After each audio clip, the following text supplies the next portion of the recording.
The poem of the man God, the first year of the public life. Chapter 135. At Bethany, in the house of Simon Zealot. 21st of March, 1945. When Jesus, having climbed the last hill, reaches the tableland, he sees Bethany bright in the December sunshine, which makes the barren country less depressing. The sunshine also makes less gloomy the green spots of cypress trees, young oaks, and carob trees, which grow here and there and look like courtiers intent on bowing to some very tall regal palms, which stand upright and solitary in most beautiful gardens. In Bethany, in fact, there is not only Lazarus's beautiful house, there are also other dwellings of rich people, perhaps citizens of Jerusalem who prefer to live here near their property, and their large, beautiful villas with well-tended gardens stand out amongst the small houses of the peasants. And it is strange to see in this hilly place some palm trees evoke memories of the East, with their slender trunks and stiff tassel-like heads, behind the jade-green leaves of which one instinctively endeavours to see a yellowish, boundless desert. Here, instead, are backgrounds of silver-green olive trees or ploughed fields, completely devoid, for the time being, of any trace of corn. There are also skeleton-like fruit trees with dark trunks and tangled branches, as if they belonged to souls that writhe in an infernal torture. Jesus also sees at once one of Lazarus' servants, who is on sentry duty. He bows deeply and asks to leave to take the news of his arrival to his master, and as soon as he is granted permission, he departs. In the meantime, peasants and townsfolk rush to meet the rabbi, and a young woman who is certainly not an Israelite peeps out over a laurel hedge, which encloses a beautiful house with its green scented foliage. Her peplum, or, if I remember the name correctly, a stole, makes me think that she's either Greek or Roman. It is so long as to form a light train, but it is wide, of soft snow-white wool, brightened by a border embroidered with a brilliant Greek thread, in which golden threads shine. It is held tight at the waist by a belt identical to the border. Also her hairstyle, which consists of a gold hairnet holding in place a complicated hairdressing that is curly in the front, then smooth, ending in a large tuft on the nape of her neck, gives me the same impression. She looks around herself, inquisitively attracted by the trilling shouts of the women and the hosannas of the men. She then smiles scornfully when she sees that they are going towards a poor man who has not even a little donkey to ride, and is walking amongst fellows like himself, who are even less charming than he is. She shrugs her shoulders and with a bored gesture goes away, followed, as if by dogs, by a group of multicolored stilt birds, amongst which there are 2 white ibises and many-colored flamingos, as well as 2 herons, as red as fire, with small trembling silver-like crowns on their heads, the only white part of their splendid golden-flamed plumage. Jesus looks at her for a moment. Then he listens again to a big old man, who would like his legs not to be as weak as they are. Jesus caresses him and encourages him to be patient, because it will soon be springtime, and with the beautiful April sunshine, he will feel stronger. Maximinus arrives, a few yards ahead of Lazarus. "Master, Simon told me that you are going to his house. Sorrow for Lazarus, but it is understood. We shall talk about it later, oh my friend." Jesus hastens towards Lazarus, who seems embarrassed, and kisses him on his cheek. They have in the meantime reached a lane that leads to a little house situated between the orchard of Lazarus and those of other people. "So, you really want to go to Simon's house?" "Yes, my friend, I have all my disciples with me, and I prefer so." Lazarus accepts the decision, but does not reply. He only turns round to the little crowd following them and says, "Go, the master needs a rest." I now see how powerful Lazarus is. They all bow to his words and withdraw, while Jesus greets them kindly. "Peace to you. I will let you know when I am going to preach." "Master," says Lazarus now that they are alone, ahead of the disciples who are talking to Maximinus a few yards behind. "Master, Martha is weeping bitter tears. That is why she did not come. But she will come later. I weep only in my heart. But we say it is just. If we had known that she was coming, but she never comes for the feast days. True, when does she ever come? I say the devil has driven her here just today. The devil, and why not her angel by God's order? But you must believe me. Even if she were not here, I would have gone to Simon's house. Why, my lord, had you no peace in my house? So much peace, that after Nazareth it is the dearest place to me. But tell me, why did you say to me, 'Come away from the clear water'? Because of the approaching ambush? Is it not so? Well then, I am placing myself in the lands of Lazarus, but I am not putting Lazarus in the situation of being insulted in his own house. Do you think that they would respect you? To trample on me, they would tread on the holy ark. Let me do as I wish, at least for the time being. Then I will come. In any case, nothing forbids me to have my meals with you, and nothing prevents you from coming to me. But make them say, 'He is in the house of one of his disciples.' And I am not one. You are my friend, which is more than a disciple for anybody's heart. It is a different thing for wicked people. Let me do as I wish, Lazarus.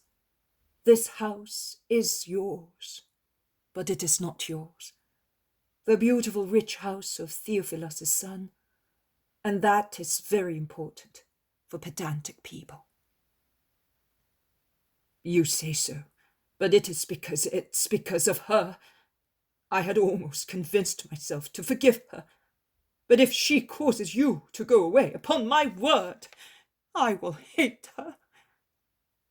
And you will lose me completely. Renounce that idea at once, or you will lose me at once. Here is Martha. Peace to you, my gentle hotel keeper. Oh, Lord. Martha is on her knees weeping. She has let down the veil, which was laid on her hair dressed in the shape of a diadem, so that strangers may not see her tears, but she does not think to conceal them from Jesus. Why these tears? Truly, you are wasting them.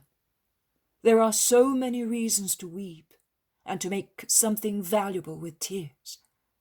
But to weep for that reason, oh, Martha, you do not seem to know any longer who I am. You know that I have only the exterior appearance of a man. My heart is divine, and it beats as a divine thing. Come on, get up, and come into the house, and with regard to her, leave her alone. Even if she came to laugh at me, I tell you to leave her alone. She's not herself. It is he who keeps hold of her that makes her an instrument of perturbation. But here is one who is stronger than her master. The struggle is now directly between me and him.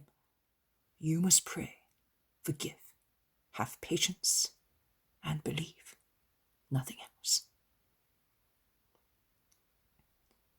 They go into the little house, which is a square one surrounded by a porch which makes it look longer. There are 4 rooms inside, divided by a cross-shaped corridor. The usual external staircase leads to the top of the porch, which therefore becomes a terrace and gives access to a very large room, as wide as the house. Once it was certainly used as a storeroom, but now it's clean and completely empty. Simon, who is beside his old servant, whose name I hear is Joseph, receives the guests and says, "You could speak to the people here, or take your meals as you wish." "We will think about that. In the meantime, go and tell the others that the people can come after their meal. I will not disappoint the good people here." "Where shall I tell them to go?" "Here. The day is a mild one. The place is sheltered from the winds. The bare orchard will not be damaged if people come into it. I will speak to them here, from the terrace. You may go." Lazarus is left alone with Jesus.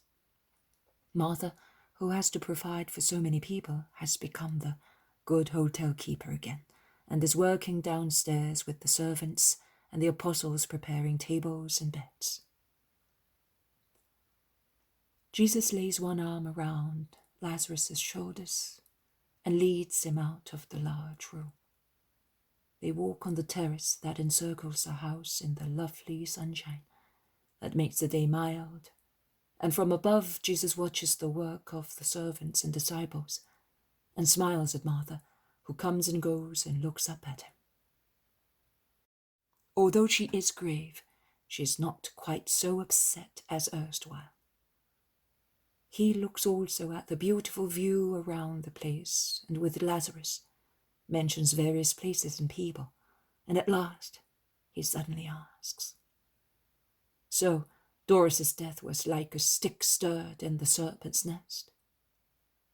"Oh, Master, Nicodemus told me that never before was a meeting of the Sanhedrin so violent."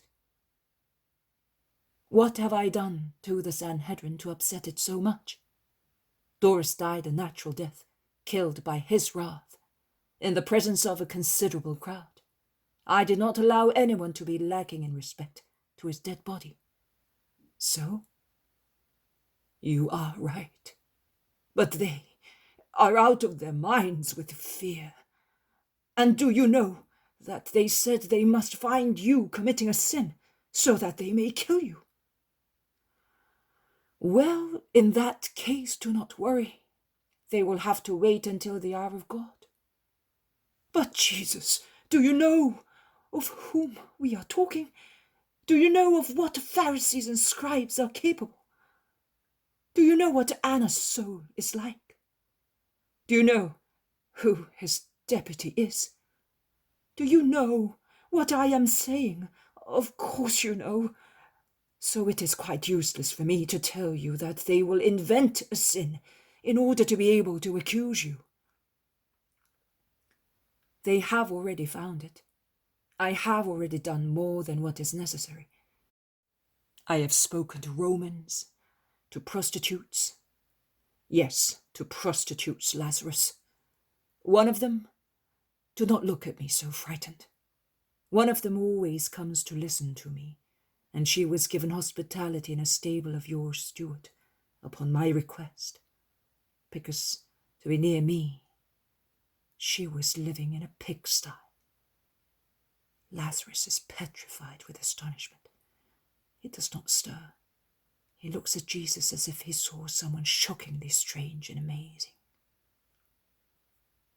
Jesus rouses him, smiling. "Have you seen Mammon?" he asks him. "No, I have seen mercy. But I understand those of the council do not, and they say it is a sin. So it is true. I thought, oh, what have you done?" "My duty, my right, and my desire. I endeavored to redeem a soul that had fallen.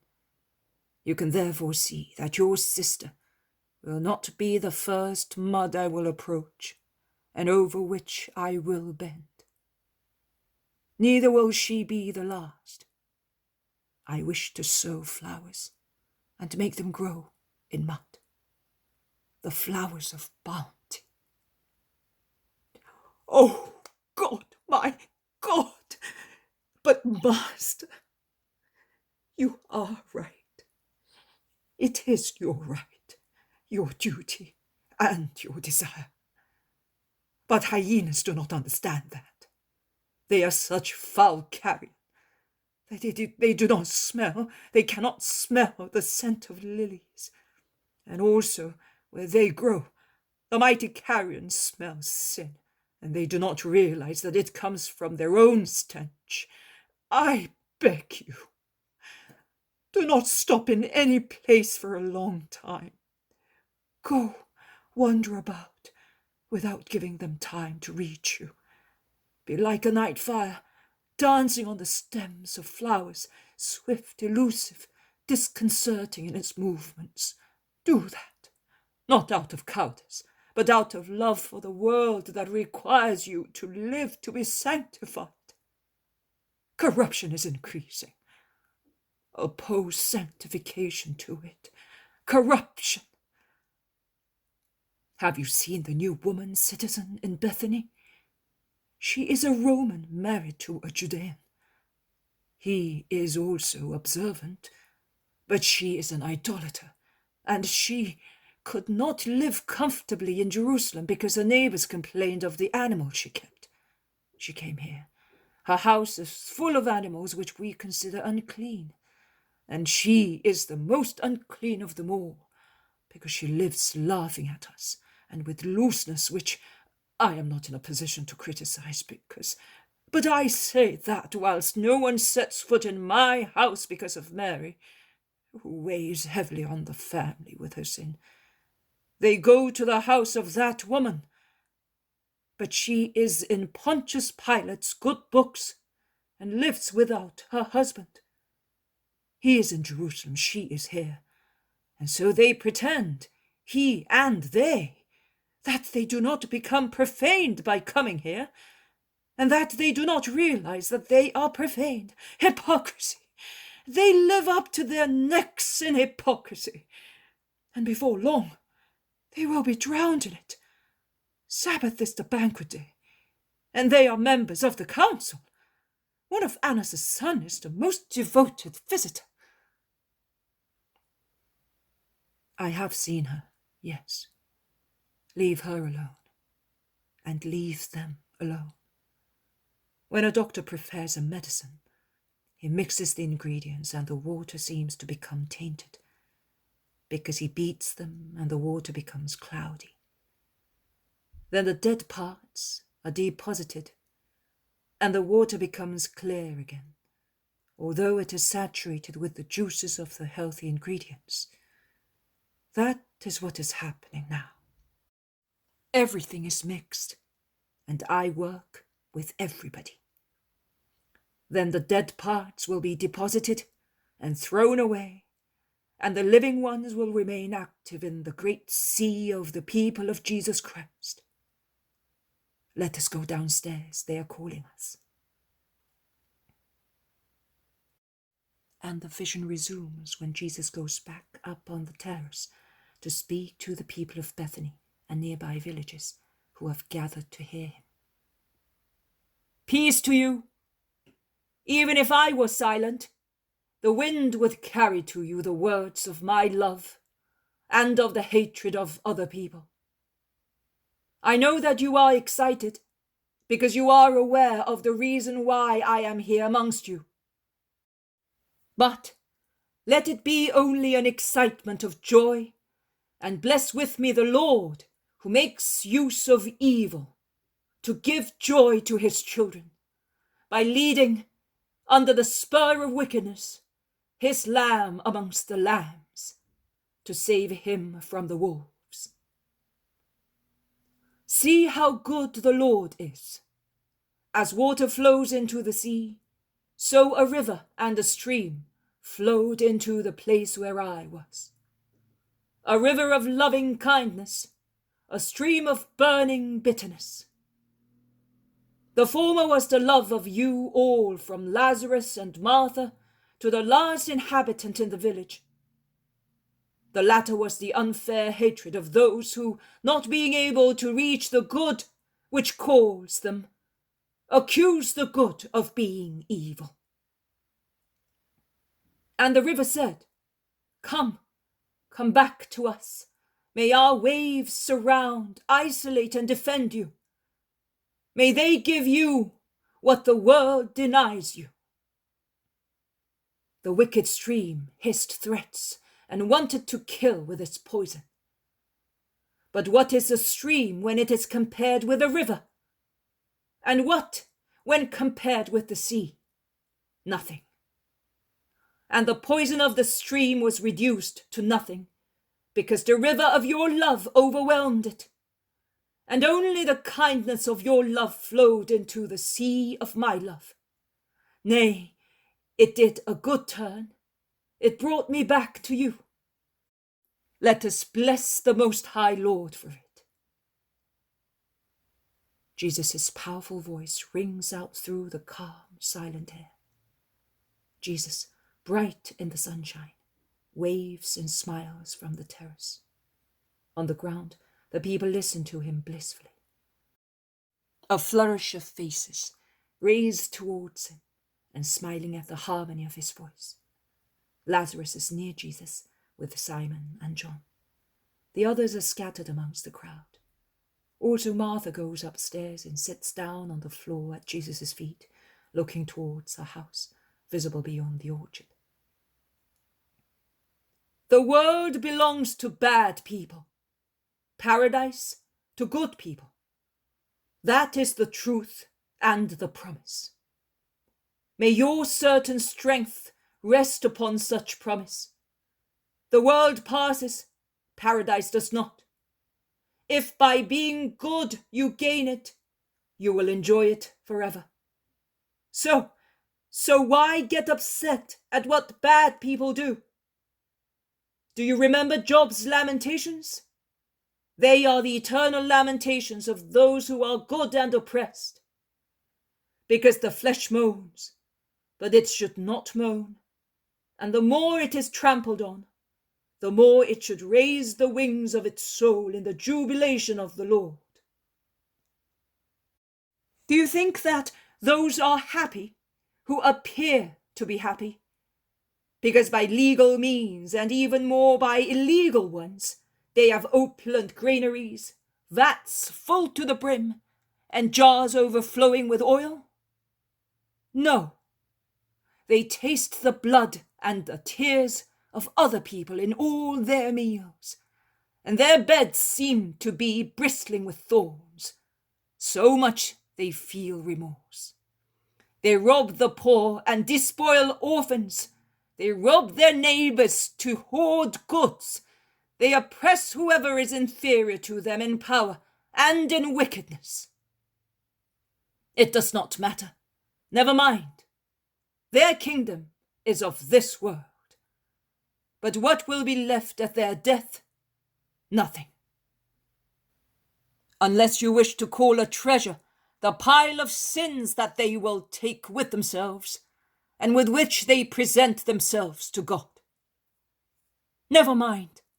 They are the children of darkness, rebels to the light, and they are unable to follow the bright paths of the light. When God makes the morning star shine, they call it the shadow of death, and as such, they think it is contaminated, and they prefer to walk in the glitter of their filthy golden hatred, which blazes only because the things of hell shine with the phosphorus of the lakes of eternal perdition. My sister, Jesus, oh! Lazarus sees Mary stealing behind a hedge of his orchard to come as close as possible. She stoops as she walks, but her fair hair shines like gold against the dark box. Martha is about to get up, but Jesus presses his hand on her head and she's compelled to stay where she is. Jesus speaks loud. What shall we say of those unhappy people? God gave them time to do penance, but they misuse it in order to sin. But God does not lose sight of them, even if he seems to. And the moment comes when either because of the love of God pierces their hard hearts as a thunderbolt penetrates a rock, or because the total mass of crimes carries the wave of their filth right into their throats and nostrils. And they are disgusted. At last, they are disgusted with that taste and that stench which are nauseating also to other people and fill their own hearts. The moment comes when they loathe it, and a feeling desiring good roots in their hearts. Each soul then cries, who will allow me to go back to former times, when I was a friend of God, when his light shone in my heart, and I walked in its rays, when the amazed world was silent before my justice, and who saw me said I was blessed. The world craved for my smiles, and my words were received like the words of an angel. And the hearts of my relatives leapt with pride in their chests. And what am I now? I am an object of derision to young people, of horror to elderly people. I am the subject of their songs, and they spit scornfully in my face. Truly, that is how, in certain moments, the souls of sinners speak. The souls of the true Jobs, because there is no greater misery for man than to lose God's friendship and his kingdom forever. And they must arouse pity, only pity. They are poor souls who out of idleness or rashness have lost the eternal spouse. On my bed at night, I sought him whom my heart loves. I sought, but did not find him. In fact, in the darkness, one cannot distinguish the spouse, and the soul, spurred by love, being thoughtless because enveloped by a spiritual night, seeks and wants to find relief from its torture. And the soul thinks it can be found with any love. No. Only one is the love of the soul, God. Those souls, spurred on by the love of God, wander, seeking love. It would be sufficient for them to wish to have light, and they would have love as their consort. They wander like sick people, groping for love, and they find all the loves, all the foul things that man has so called, but they do not find the love, because the love is not gold, pleasure, power, but God. Poor souls! Had they been less lazy, and had they risen at the first invitation of the eternal spouse, of God who says, follow me, of God who says, open to me, they would not have opened the door in the outbursts of their awakened love, when the disappointed bridegroom was already far and had disappeared. And they would not have desecrated the holy impulse of the need of love in a mire which disgusts even unclean animals, as it is so useless and strewn with trite troubles, which were not flowers but thorns, which torture but do not crown. Neither would they have known the sneering words of the patrol guards of the whole world, which, like God, but for opposite reasons, does not lose sight of the sinner, but waylays him to mock at him and criticize him. Poor souls, beaten, despoiled and wounded by the whole world. Only God does not join in such pitiless, scornful stone-throwing, but he lets his tears drop to cure the wounds and put an adamantine dress on his creature, always his creature, only God, and the children of God with the Father. Let us bless the Lord. He wanted me to come back here for the sake of sinners to say to you, forgive. Always forgive. Make every bad thing become a good one, and every offense a grace. I do not only say to you, make. I say, imitate my attitude. I love and bless my enemies, because through them I have been able to come back to you, my friends. Peace be with you all. The women in the crowd wave veils, the men branches. Then all slowly depart after greeting Jesus. Will they have seen my shameless sister? No, Lazarus. She was well concealed behind the hedge. We were able to see her because we were up here. The others could not see her. She has promised us. Why was she not to come? Is she not a daughter of Abraham? I want you, my brothers, and you, my disciples, to swear that you will not let her understand anything. Leave her alone. Will she laugh at me? Never mind. Will she weep? Leave her alone. Will she be staying? Leave her alone. Will she be wanting to run away? Leave her alone. The secret of the Redeemer and of Redeemers is to be patient, good, persevering, and to pray. Nothing else. Every gesture is too much in the case of certain diseases.